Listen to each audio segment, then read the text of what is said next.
Muy buenas tardes. Bienvenidos al Salón de Actos de la Biblioteca Nacional de España, donde esta tarde va a tener lugar la presentación de un libro singular, un libro muy especial cuyo acto organizamos en colaboración con el Centro de Estudios de Europa Hispánica. Es el libro Les Espagnes de Mérimée, de Jean Canavaggio, un gran hispanista, reputadísimo escritor, autor, historiador de temas variados en relación con la cultura española y, desde luego, una de las figuras más reconocidas en relación con los estudios hispanistas. Así que muchísimas gracias al profesor Canavaggio por estar aquí y también por haber escrito este gran libro, que yo creo que es una revisión completa de lo que hasta ahora pensábamos que era la España de Mérimée. El libro ha sido editado gracias al generoso mecenazgo del Centro de Estudios de Europa Hispánica, cuyo director, José Luis Colomer, está también en la mesa, y a quien debo agradecer la labor de mecenazgo, un mecenazgo además especial, un mecenazgo dirigido a esas cuestiones que muchas veces son difíciles de estudiar si alguien no las cuida, si alguien no es capaz de valorarlas, y el Centro de Estudios de Europa Hispánica hace una labor fundamental de mecenazgo para investigar y estudiar aspectos relacionados con la historia de España, fundamentalmente el Siglo de Oro, la España de los Austrias, pero otros muchos aspectos más, y tiene una cuidadísima línea editorial. Ha publicado más de 80 títulos, todos ellos libros de gran belleza en su forma y de gran rigor en su contenido. Así que, José Luis, muchísimas gracias por tu tarea, por la labor que haces y por tu generosidad en pro de la cultura española. Y está también en la mesa el embajador de Francia, Yves Saint-Georges, que nos acompaña esta tarde para hablar de este interesantísimo libro que es Les Espagnes de Mérimée. Les agradezco su presencia esta tarde en la Biblioteca Nacional y, ya sin más, cedo la palabra a José Luis Colomer, director del Centro de Estudios de Europa Hispánica. Muchas gracias a todos.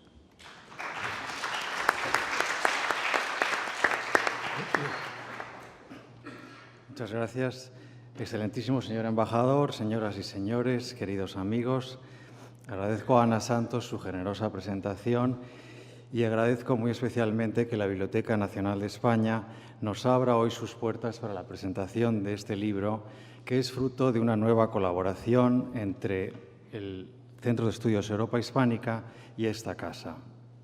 Como saben muchos de ustedes, nuestro centro viene desarrollando desde hace varios años una serie de proyectos que tienen como finalidad el estudio y catalogación del Fondo de Dibujos y Estampas de la Biblioteca Nacional, haciendo coincidir las publicaciones resultantes con exposiciones que muestran al público una selección de las colecciones de la biblioteca junto con otras de colecciones públicas y privadas. Hoy el tema que nos trae aquí es bien distinto, pero también acorde con la finalidad de favorecer el hispanismo internacional, actuando en colaboración con otras entidades. Si nuestra editorial lleva el nombre de Europa Hispánica, es con la intención de atender preferentemente a temas y figuras relativos a la presencia y la influencia de España en Europa, así como aspectos de la recepción de lo español fuera de España. Y el libro que presentamos aquí esta tarde es un ejemplo perfecto del perfil que quiere distinguir a nuestros títulos. Pues a Mérimée se debe una buena parte de la imagen que de España se tuvo en Francia durante el siglo XIX, así como del interés con que se estudiaron las letras y las artes españoles, al otro lado de los Pirineos. Y qué mejor suerte para abordar la relación de Mérimée con España que contar con un hispanista tan autorizado como el profesor Jean Canavaggio, que trata esta figura desde su condición de especialista de los clásicos de la literatura española, pero a la vez desde su privilegiada perspectiva de las relaciones entre Francia y España, tras una larga carrera docente que le ha traído a pasar mucho tiempo en nuestro país, no solo como profesor y conferenciante, sino como director durante 5 años de la Casa de Velázquez en Madrid, que, como ustedes saben, es la residencia de artistas y centro de investigación de historiadores franceses en España. He tenido el honor y la suerte de conocer al profesor Canavaggio durante muchos años, primero como estudiante en Salamanca, cuando vino a darnos unas clases sobre el teatro de Cervantes, luego cuando fui profesor en la Universidad Francesa y más tarde ya como miembro de la Casa de Velázquez durante su mandato. El profesor aceptó formar parte del comité científico del centro desde su creación hace ya 10, casi 11 años, y a pesar de mis reiteradas invitaciones a que nos propusiera algún título, a que nos diera la lata con algún proyecto, no ha sido hasta hace un par de años cuando por fin escogió este tema para trabajar con nosotros. Debo decir que ha sido un verdadero placer ir dando forma con él a este libro, con la participación de mi equipo, especialmente de Isabel Morán y Laura Díaz, y el estudio de diseño PIP. Pocas veces hemos tenido a un autor tan puntual, tan riguroso, adelantándose a los plazos de entrega de las distintas partes de su libro, capaz luego de corregir de una sentada las pruebas en nuestro despacho y tan receptivo a nuestras propuestas de edición y de ilustración que ha ido refinando con su propio criterio. Fruto de esta labor conjunta es el volumen que tienen ustedes a la vista, de cuyo contenido y alcance les van a hablar a continuación, mucho mejor que yo, el embajador de Francia en España, el señor Yves Saint-Jour, y el propio autor. Como editor, yo me voy a limitar a dar razón brevemente de algunos de sus rasgos. En primer lugar, la lengua. Este libro aparece en francés y, adelantándome a la pregunta inmediata de por qué de esta elección, les diré que tanto porque el autor lo ha escrito en francés como porque queremos atender al interés que este tema despierta en Francia, pero también porque, tanteando la reacción en España, quizá estamos dejando la puerta abierta a que el libro se convierta luego en catálogo de una exposición en España y en español, quizá en esta misma casa. A ello, desde luego, animaría la variedad de facetas del protagonista del libro que su autor ha querido recoger de la manera más amplia posible. Quien se asome a las páginas de Les Espagnes de Mérimée va a poder descubrir no solo al Mérimée literato, sino también al Mérimée historiador, al viajero por España, al amigo epistolar de españoles eminentes, al inspector de monumentos, al dibujante y copista de obras en el Museo del Prado. Todo ello salpicado de citas de sus propios escritos en tono muy distinto, que va desde la alta erudición a los pasajes más picantes y atrevidos, eso que en el francés de hoy en día se denomina como olé olé y que, al contrario de lo que creemos los españoles, no se refiere al baile ni a la comida, sino simplemente a algo un poco subidito de tono. Y dirán ustedes, ¿y la Carmen de Mérimée? Pues, naturalmente, la Carmen de Mérimée tiene cabida en un libro como este, no podía ser de otra manera, siendo el mito literario que luego consagró la ópera de Bizet, en el que reside, para bien y para mal, la creación más duradera de Mérimée, la que ha conocido mayor fortuna. Si me permiten una anécdota personal, recuerdo una representación de la ópera Carmen en Francia hace muchos años, a la que asistí invitado por quien era entonces mi jefe y mi director de investigación, ilustre académico, hoy muy traducido en España, que firmaba crónicas culturales en varios periódicos franceses. Durante el descanso de aquella representación, que cantaba Teresa Berganza, este señor, para provocar al españolito orgulloso que yo era, me dijo con toda su sorna que qué suerte habíamos tenido los españoles, que Mérimée nos había descubierto y nos había hecho famosos en el mundo.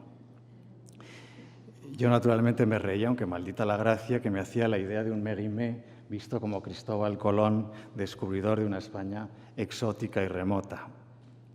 Y la verdad es que desde entonces muchas veces me he acordado de aquella pulla que me soltó Marc Fumagoli, pues al estudiar la fortuna europea del arte y la literatura españoles, he venido a reconocer cuánto debe a los artistas, a los viajeros, los literatos franceses, la difusión en Europa de tantos temas y figuras españoles, con caricaturas y estereotipos, sí, pero también con estudio serio y con admiración sincera.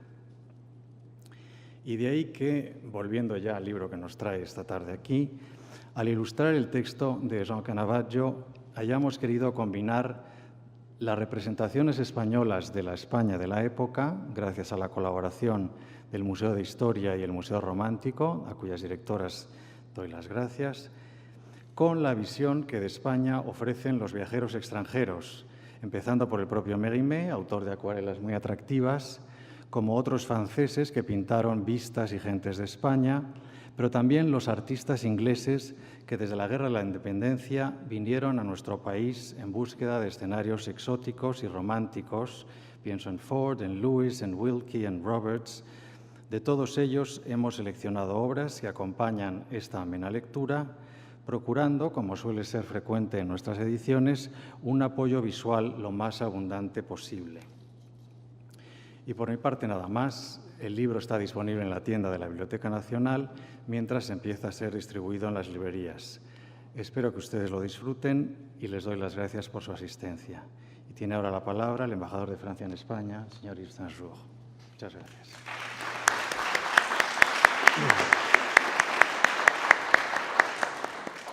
Buenas tardes a todos, señora directora. Muchas gracias por acogernos esta tarde para la presentación de este libro. Y en primer lugar quiero agradecer sinceramente la Biblioteca Nacional, el Centro de Estudios Europa Hispánica, José Luis Colomer mismo, por haber editado un libro tan bien hecho, con una cuidadísima realización, un esmero que realmente permite página a página dar una imagen tan especial de esta España, de estas Españas de Mérimée durante este siglo XIX. Realmente, y además en francés, lo que me parece para nosotros algo muy importante, porque claro, pensamos que podemos compartir muchas cosas a través de nuestros idiomas, francés, español, siempre y cuando se traduce, se difunde, se comparte y todos nosotros aprendamos los idiomas de los otros. Me van a disculpar también porque, bueno, recibí el libro la semana pasada, no tuve mucho tiempo para detenerme en él y mis reflexiones van a ser un poco, ¿cómo decir?, dispersas. Pero, sin embargo, voy a tratar de decir dos o tres cosas que me parecen muy importantes en este libro. Bueno, cuando un embajador llega a España, tiene un problema muy simple. Está convencido que hay una influencia enorme de la cultura y de la historia española en la cultura francesa, pero sabe al mismo tiempo que esta influencia tiene problemas. Y como lo dice muy bien Jean Canavaggio en su introducción, la España de Mérimée puede tener mala reputación. Puede tener mala reputación por, ¿cómo decir?, lo pintoresco, lo caricaturesco que puede tener o que pudo tener durante principalmente el siglo XIX en la cultura francesa, en la creación francesa, inclusive la de Victor Hugo, porque yo no considero que Ruy Blas, por ejemplo, es una pieza de teatro que esté totalmente exenta de este tipo de ¿cómo decir?, de folclorismo español. Entonces, el embajador tiene este problema ¿cómo decir?, de hacer una relación, de construir una relación de cooperación y de intercambio intelectual que demuestra hasta qué punto hay esta influencias recíprocas, evidentemente, deshaciéndose de ciertas cosas tan pintorescas como las posadas españolas, los gitanos, los toreros que en Francia hemos además inventado una palabra que no es española, que es toreador. Entonces hay muchas cosas así de las cuales debemos librarnos. Y ir a lo medular de esta relación tan importante. Bueno, la pintura, es obvio que en el siglo XIX el redescubrimiento de la pintura española del siglo de oro de Velázquez va a tener una influencia incomparable con nuestros pintores. Solamente es fácil citar a Manet, por ejemplo. La literatura, bueno, la persona misma de Cervantes, de Don Quijote, tiene para el novelista francés del siglo XIX y del siglo XX una importancia trascendental. Y la música no es la revolución musical de la escuela francesa del siglo XX empieza con Albéniz, en mi opinión.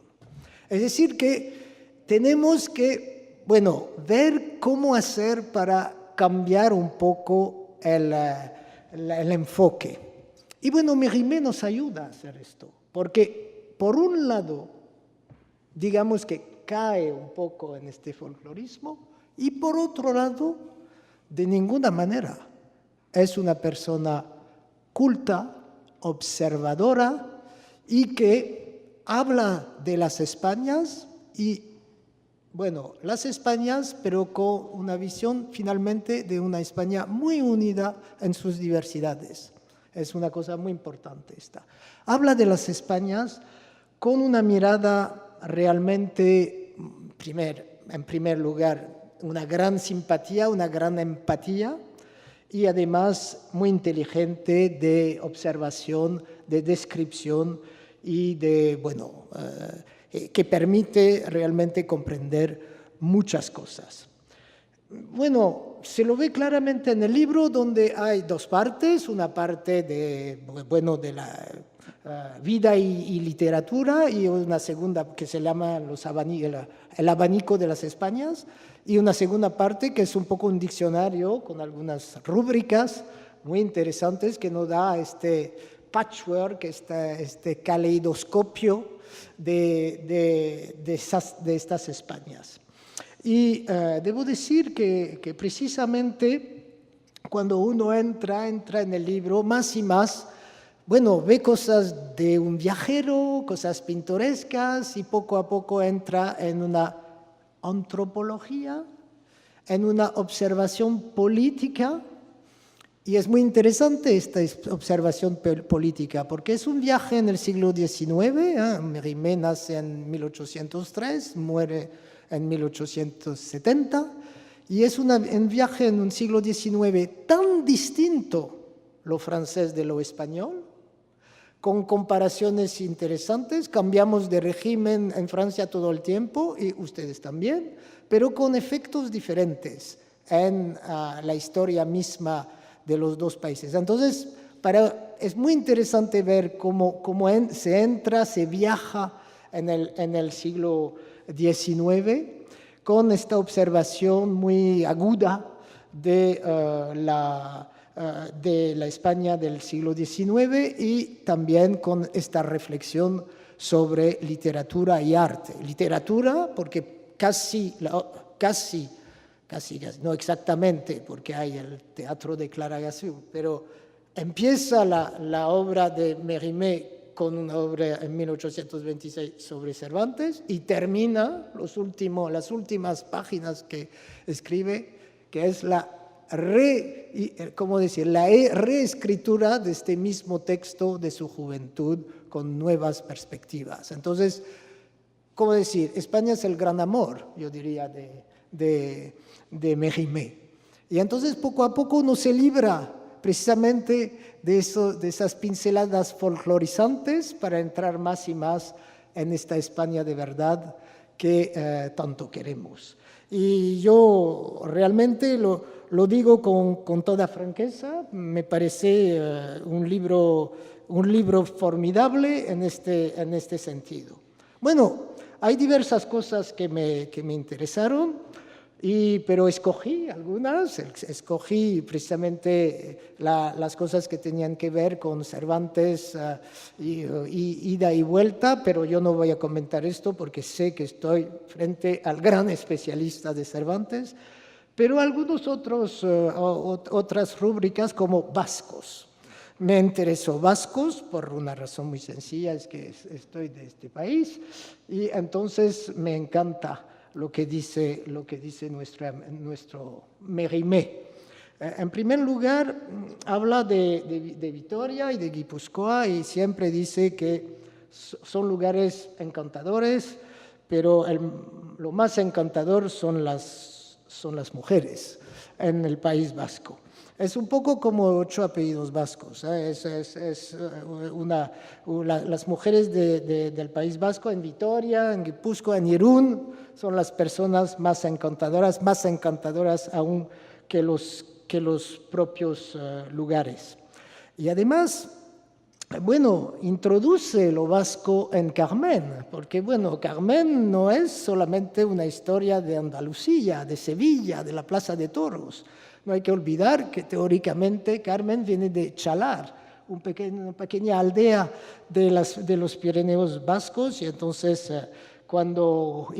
además se pone a hablar en vasco en el momento más importante de toda la historia, porque precisamente es el momento en que seduce a don José para que él, que le debe llevar a la cárcel, finalmente lo libere. Y funciona, lo libera, y de ahí todo el drama.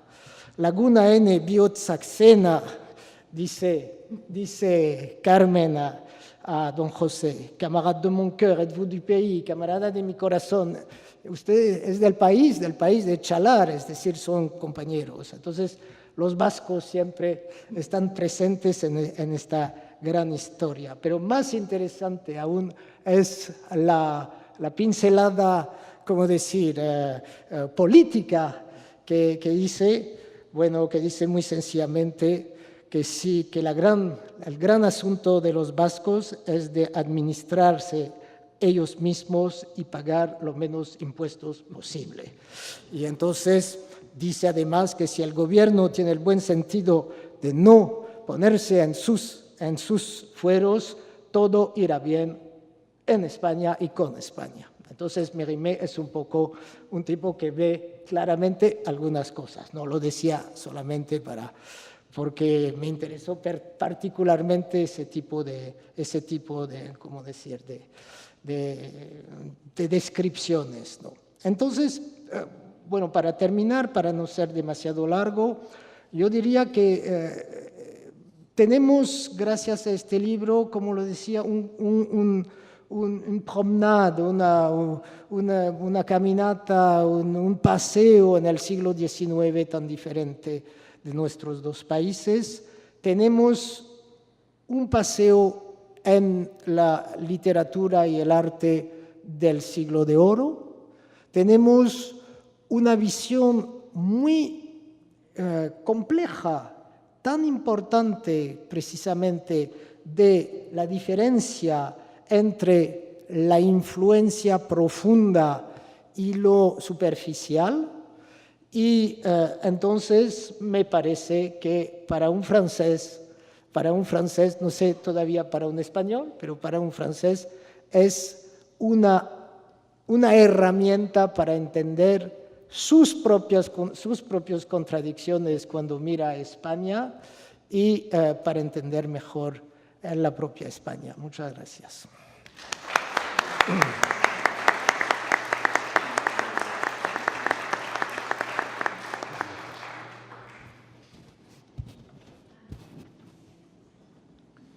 Bueno, qué bien hablaron estos señores, ¿eh? Muchísimas gracias, José Luis, muchas gracias, señor embajador, y muchísimas gracias a la Biblioteca Nacional por organizar este encuentro, esta presentación que evidentemente me resulta especialmente grata. Y bueno, casi no tendría nada que añadir después de lo que se ha dicho. Sin embargo, creo que me corresponde puntualizar algunos detalles. y tal vez decir algo del punto de partida de este libro al que José Luis Colomer aludió. Bueno, en el origen de este libro está precisamente el deseo de mi editor, que quería dedicar una serie de monografías a algunas figuras selectas del hispanismo internacional. Y de acuerdo con esta intención me propuso elegir, recuerdo muy bien una comida en que comentamos el tema, a una destacada personalidad del hispanismo francés.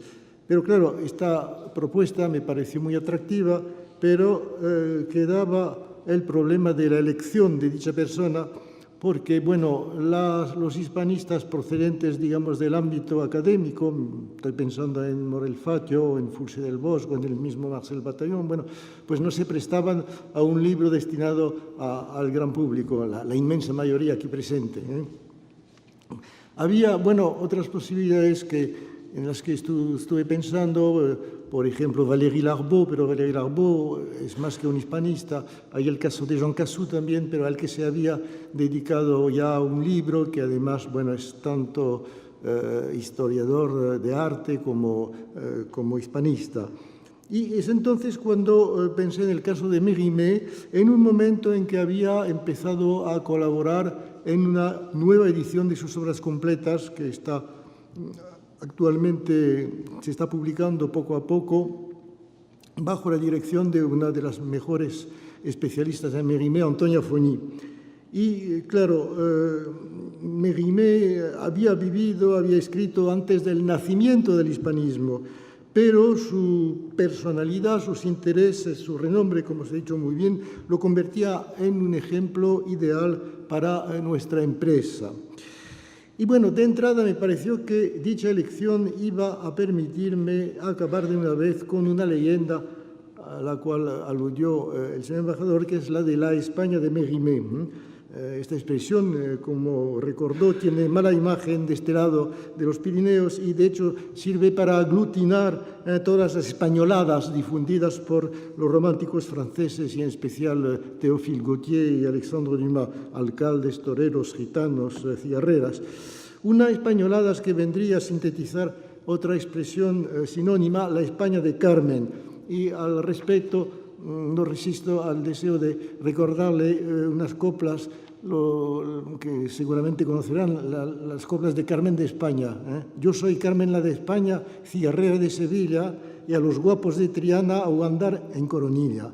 Pero no es verdad la historia que de mí escribió un francés, al que haría en Pepitoria si lo volviera a ver.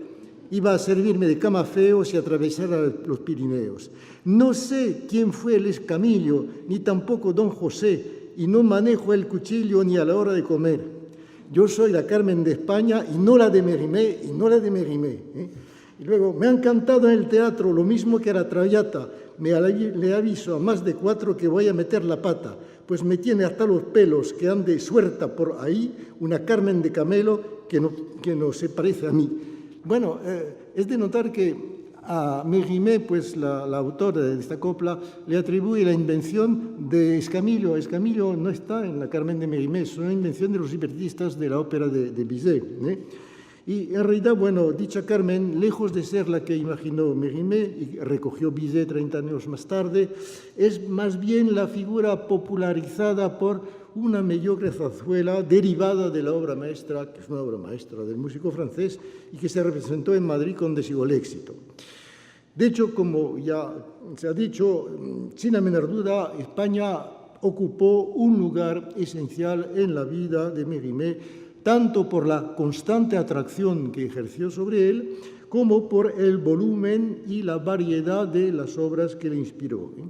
Y antes de pasar los Pirineos, por los años 1825, tiene 23 años, se dedica a leer el teatro del siglo de oro, en traducciones primero, pero también en el original, y esta lectura le sugiere la idea del teatro de Glaragazul, estupenda superchería literaria, ya que las obritas que forman esta colección se dicen escrita por una supuesta actriz andaluz. Bueno, este teatro de Glaragazul reúne unas obras que son unos esperpentos ante litteram, pero con un humorismo, una ironía que no carece de gracia, y Valle Inclán precisamente se interesó por estas obras, y Luis Cernuda fue, creo, el primer traductor de estas obritas al español. Ahora hay otra traducción más reciente en cátedra que les recomiendo.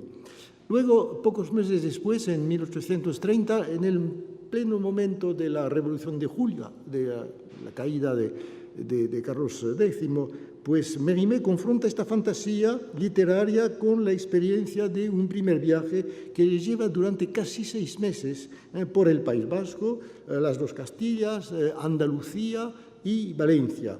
Y en sus Lettres d'Espagne, sus cartas de España, publicadas a raíz de este viaje, no faltan evidentemente toreros, bandoleros, gitanas, pero sus evocaciones trascienden cualquier visión tópica al manifestar una viva sensibilidad ante una realidad apreciada y descrita con notable talento. Y al mismo tiempo este viaje le permite entablar amistad con varios españoles ilustrados, empezando por la condesa de Teba, luego condesa de Montijo y madre de la futura emperatriz Eugenia, que se convierte en su interlocutora predilecta, facilitando su acercamiento a la cultura hispana. Y ella será quien le proporcione referencias y hasta materiales para la elaboración de 2 de sus novelas, Las almas del purgatorio y Carmen, antes de sugerir el tema de un importante estudio histórico centrado en la figura del rey don Pedro el Cruel. Entonces tenemos una España recreada, la del siglo de oro en Las almas del purgatorio, pero un fantástico filtrado por la ironía, y la del momento actual, entre comillas, la de los gitanos de Carmen. Y entre 1840 y 1864, durante el agitado reinado de Isabel II, la condesa recibe 6 veces a su amigo, tanto en su casa de la Plaza del Ángel, en Madrid, como en su quinta de Carabanchel y en su castillo de Belmonte. Entonces, el constante interés de Mérimée por España, por su pasado, sus peripecias políticas, sus costumbres, su literatura y sus obras de arte, se refleja también en los estudios que dedica a la vida y obra de Cervantes, tanto el primero como el último, así como en sus reseñas de libros de varios historiadores ingleses y norteamericanos, William Sterling, el autor de Las artes en España, Ticknor, que es el primer autor de una historia de literatura española, y William Prescott, autor de una conocida historia de Felipe II. Y entonces, de esta permanente afición que perdura hasta su muerte, ocurrida en 1870, se desprende la visión múltiple de varias Españas. Y claro, las Españas de Mérimée no quiere decir que sea una variedad geográfica, sino que corresponde a diferentes estratos de su interés y de su visión. Y de ahí el título del libro que me corresponde presentar esta tarde. Entonces, tenemos en primer lugar la España imaginada, que ambienta antes de 1830, antes de su primer viaje, su teatro de la Azul, con unos inquisidores un tanto esperpénticos. Luego la España que descubre y recorre durante su primer viaje. Más adelante la España recreada en Las almas del purgatorio y Carmen. También la España cuyo pasado estudia en sus obras de erudición y cuyos cuadros se dedica a copiar durante sus visitas, sus numerosas visitas al Prado. Y finalmente la España de Isabel II, de cuyas vicisitudes da cuenta en su abundante epistolario, 18 volúmenes, en el cual hay como 500 cartas destinadas no solo a la condesa de Montijo, sino a sus amigos españoles. Entonces, cada una de estas Españas tiene su color propio y su interés, pero ninguna se reduce a los tópicos cuya paternidad le fue atribuida. Y así pues, eso es lo que quería mostrar. Primero, en este panorama liminar, el abanico de las Españas, l'Éventail des Espagnes, en el que se van ensartando las estampas que acabo de caracterizar. Luego, en la Galería Española de Mérimée, como una especie de guiño hacia la Galería Española de Louis-Philippe, que es una manera de diccionario que aspira a concretar y completar varios aspectos de este panorama a través de unas entradas que van desde Andalucía hasta Voyage, Andalucía y viajes, pasando, entre otros ejemplos, por Borbones, carlismo, clima, mujeres, gastronomía, lengua española, Madrid y, desde luego, toros. Y huelga decir, claro, y termino con esta presentación, que este propósito mío no hubiera podido convertirse en aquel libro, con sus muchas y hermosas ilustraciones, sin el visto bueno y el generoso constante apoyo de José Luis Colomer, y sin la colaboración de todo su equipo, en especial Isabel Morán y Laura Díaz, a quienes quiero expresar públicamente mis más sentidas gracias. Las estampas españolas que lo adornan acompañan, como queda dicho, un texto escrito en francés, porque me pareció imprescindible conservar en su lengua original las numerosas citas de Mérimée, acompañándolas, evidentemente, con mis comentarios en una prosa que no merece compararse con la de Mérimée. Este partido puede sorprender en un primer momento, pero yo diría que viene a plasmar, por decirlo así, el permanente y fructífero diálogo de nuestras dos culturas en torno a la vida y a la obra de un hispanófilo que fue una manera de precursor del hispanismo francés. Eso, muchas gracias.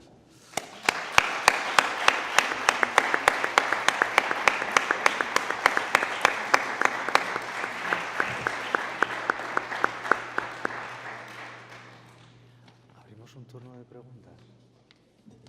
Si quieren hacer alguna pregunta al autor, yo creo que es el momento. Sí, por favor. Gracias. Quería saber sencillamente si Mérimée, como Théophile Gautier, había estado en los teatros españoles, me imagino que sí, y qué tipo de, bueno, si habla del tipo de espectáculos que pudo ver. Théophile Gautier, bueno, a Théophile Gautier le encantaban las danzas, bailes de aquí, españoles y del país, y las mujeres también, las bailarinas de la época, y bueno, quería saber si Mérimée también había tenido la oportunidad pues, de ver estos bailes. Muchas gracias. Bueno, si me permite, sí, es una pregunta fundamental y precisamente yo he intentado contestarla a partir de lo que sabemos de su conocimiento del teatro español y de los teatros madrileños. Bueno, el problema está en que, bueno, Mérimée tiene un conocimiento libresco, primero, del teatro español del siglo de oro, hasta tal punto que pide que l'Institut de France, enfin, la Académie Française, compre la colección de las obras de Lope de Vega, que no tenía, y se lo pide a la condesa de Montijo. Luego, claro, cuando va a España no nos habla de las obras que ve representar, se queja de la censura y parece que las obras del siglo de oro que se representan son muchas veces arreglos, adaptaciones como las que se solían hacer en el siglo XIX. Y luego, cuando se refiere a una obra en concreto, bueno, habla más bien de obras italianas. O dice también que en Madrid, pues, los autores dramáticos que tienen éxito son Scribe y Halévy, o sea que autores franceses. Y otra cosa, en una carta a Stendhal pensó en un momento pedir un puesto de cónsul en España y le dicen, bueno, pues váyase a Valencia hay un teatro, en Barcelona no lo hay, en Madrid, evidentemente, mejor Madrid en este sentido. Eso más o menos lo que nos dice de su conocimiento del teatro. Luego el problema de hasta qué punto la dramaturgia de Mérimée recoge o no recoge aspectos del teatro del siglo de oro. Hay luego lo que dice del teatro del siglo de oro en sus trabajos eruditos. Por ejemplo, habla del teatro de Lope a propósito del teatro de Cervantes y se le nota cierta reticencia frente a, digamos, al estilo de la comedia nueva. Y al mismo tiempo considera que el teatro francés de su tiempo ha caído en una especie de ramplonería, de prosaísmo que evidentemente no comparte el teatro español. Más o menos lo que le puedo contestar. Hay unas bailarinas que vienen a París y las conoce en París y habla con ellas y no se atreven ellas a decirles que son de Valencia, dicen somos de Castilla.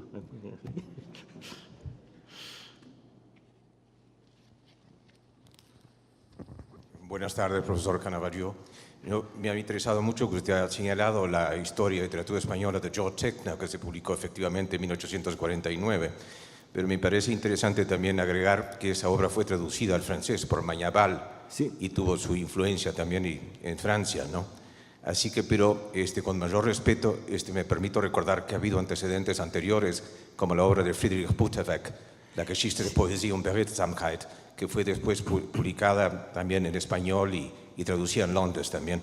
Sí, Así pero las obras de Simón de Beauteberg a las que me refiero no se centran únicamente en la literatura española, tiene un concepto más amplio de la literatura del mediodía. Y Ticknor es el primero en haberse centrado únicamente en la literatura española, lo cual le vale cierta reticencia y ciertas críticas por parte de Mérimée. Mérimée hace una reseña bastante crítica del libro que leyó en su versión inglesa y la reseñó antes de que se publicara al español, al alemán y al francés. Sí. Incluso hay un antecedente también en Francia que se publicó, mire, no recuerdo bien si 1813 o 1815, un essai sur la literatura española que no es anónima, pero que de todos modos se ha discutido mucho su autor. Ha sido conocida y lo citan algunos hispanistas, incluso en algunas bibliotecas ha estado, como la biblioteca de Antoine Augustin Renoir, el famoso bibliógrafo de Aldo Manuzio, y que tenía una excelente biblioteca que después se vendió, y yo tengo el catálogo y he visto un ejemplar ahí. Y es un essai sur la literatura española que es un antecedente bastante temprano por la época, porque, discúlpeme, no recuerdo si fue en 1813 o 1815, pero es un antecedente interesante también, es un pequeño libro. ¿Cómo se llama el autor? Mire, en este momento no le puedo decir porque en realidad es medio anónimo y se especula con un nombre, pero si usted consulta, bueno, después le puedo decir cuando me venga a la memoria. Se ha publicado recientemente en España un libro sobre todo justamente las historias de la literatura española conocidas en Francia, así que ahí también está mencionada. Sí, está en Internet, se puede consultar en Internet, sí. Pero en fin, bueno, muchísimo. Y lo que no quiero olvidar también, y disculpe que me extienda, es la figura de Paul Guinard, que tanto ha hecho por España, y sobre todo ese libro sur Dosats, que usted lo recordará que realmente también fue un aporte fundamental, ¿no? Y Bueno. Guinard dedicó un artículo interesante sobre el hispanismo de Mérimée con motivo de una conmemoración que se hizo por los años 60 y tanto, o sea, aquí mismo en el Instituto francés. Sí. Está bien. Je vous remercie énormément, monsieur. ¿Alguna pregunta más? Yo quería añadir simplemente que el profesor Canavaggio, después de otras muchas distinciones a lo largo de su carrera, como estudioso y traductor de Cervantes y estudioso de nuestros místicos y de tantos otros temas, acaba de recibir la noticia de la concesión de la Orden de Alfonso X el Sabio, porque le damos la enhorabuena.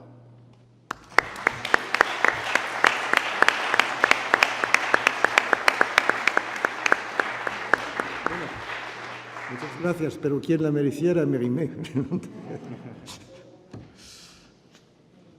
Muchas gracias, buenas tardes.